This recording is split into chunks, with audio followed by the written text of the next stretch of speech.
12 प्रेरितों की नियुक्ति।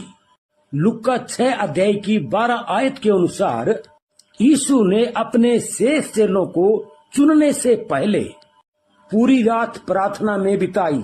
ये ऐसे शिष्य थे जिन्हें यीशु की मृत्यु के बाद उसकी कलीसिया स्थापित करनी थी। यह उसकी पसंद, उसका चुनाव और उसकी बुलाहट थी। वे उसके पास आए, उन्होंने उत्तर दिया, हाँ मैं आऊंगा। उन्होंने मसीह की पुकार या बुलाहट का पालन किया। यीशु ने अपने 12 चेलों को प्रेरित कहा। प्रेरित का मतलब है यीशु के आत्मा अर्थात पवित्र आत्मा के द्वारा भेजे गए अथवा चुनकर अलग बाहर निकाले गए।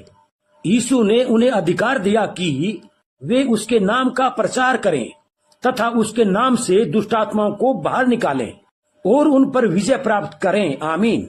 मन में दीन होना। लूका 6 अध्याय की 20 आयत में यीशु ने अपने चेलों की ओर देखकर कहा, धन्य हो तुम जो दीन हो, क्योंकि परमेश्वर का राज्य तुम्हारा है। यह यीशु की सबसे पहली और सबसे अधिक महत्वपूर्ण शिक्षा है। आत्मा में दीन होने का अर्थ अपने आप को रिक्त या खाली करना है। इसका मतलब है हम स्वीकार करते हैं कि हम अपने अपराधों और पापों में मृत हैं। मन की दीनता एक आत्मिक गुण है।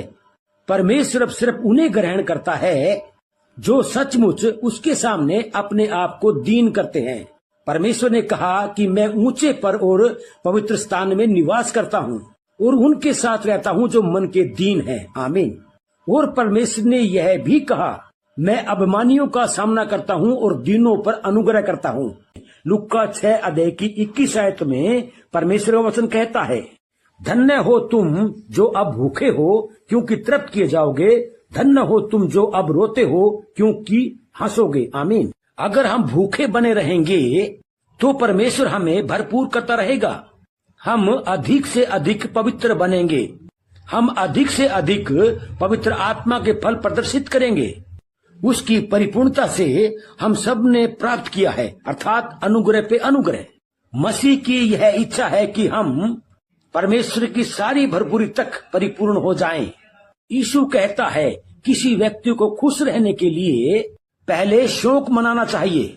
इस तरह शोक मनाने की प्रक्रिया हमें पश्चाताप की ओर ले जाती है, जिसका परिणाम उद्धार है। आमीन। धन्य है वे जो सताए जाते हैं। लोगों को पाप, मूर्खता, बुरे स्वभाव जैसे कई कारण के लिए सताया जाता है, किंतु केवल धर्म के कारण सताए जाने वाले लोग ही धन्य होंगे। हम केवल तब धन्य हो सकते हैं जब हम परमेश्वर को सम्मान देने के लिए दुख उठाएंगे। यदि हम परमेश्वर से प्रेम करते हैं तो संसार हमसे घृणा करेगा। संसारिक लोग सदा धर्मी लोगों का विरोध करेंगे। मसीह की धार्मिकता प्राप्त किए धर्मी लोग अंधकार में ज्योति के समान हैं।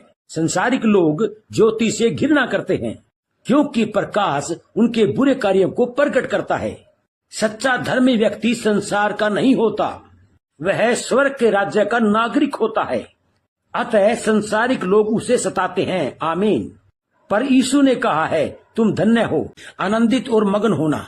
यीशु के 8 आशीर्वाद वचन समझाने के बाद अपने चेलों की ओर मुड़कर कहा, धन्य हो तुम जब लोग मेरे कारण तुम्हारी निंदा करें और सब प्रकार के झूठ बोलकर तुम्हारे विरोध में कई बातें कहें। इसीलिए मसीह के प्रत्येक शिष्य को अपमान, निंदा और प्रताड़ना सहने के लिए तैयार रहना चाहिए। ऐसी स्थिति आने पर प्रत्येक विश्वासी को, प्रत्येक एक जन को आनंदित और मगन होना चाहिए। केवल पवित्र आत्मा से भरपूर व्यक्ति ही सताए जाने पर आनंदित हो सकता है। आनंद पवित्र आत्मा का एक फल है। हमारी गणना पुराने नियम के उन भविष्यवक्ताओं के साथ की जाएगी जिन्हें भी सताया गया था। हमें मसीह के दुख में सहभागी बनने का सम्मान प्राप्त होगा। आमीन। परमेश्वर हमारे ऊपर सताव आने की अनुमति इसलिए देता है ताकि वह हमें जांच सके कि हम पवित्र आत्मा की अगुवाई में हैं अथवा नहीं। जब हम सताव, प्रताड़ना के द्वारा निचोड़े जाते हैं, तब हम में से किस तरह का रस प्रवाहित होता है? क्रोध का कड़वा रस या आनंद का मीठा रस? आनंद क्यों? क्योंकि स्वर्ग में तुम्हारे लिए बड़ा फल इतना बड़ा है कि उसे मापा या तोला नहीं जा सकता। इसलिए संत पौलुस रोमियो 8:18 में कहता है, क्योंकि मैं समझता हूँ कि इस समय के दुख और क्लेश उस महिमा के सामने जो हम पर प्रकट होने वाली है कुछ भी नहीं है। आमीन। और दूसरा क्रंथियों 4:17 में कहता है, क्योंकि हमारा पल भर का हल्का सा क्लेश हमारे लिए बहुत ही महत्वपूर्ण और अनंत महिमा उत्पन्न करता जाता है। जय मसीह की। हे भाइयों, हमारे प्रभु यीशु मसीह का अनुग्रह तुम्हारी आत्मा के साथ रहे। आमीन।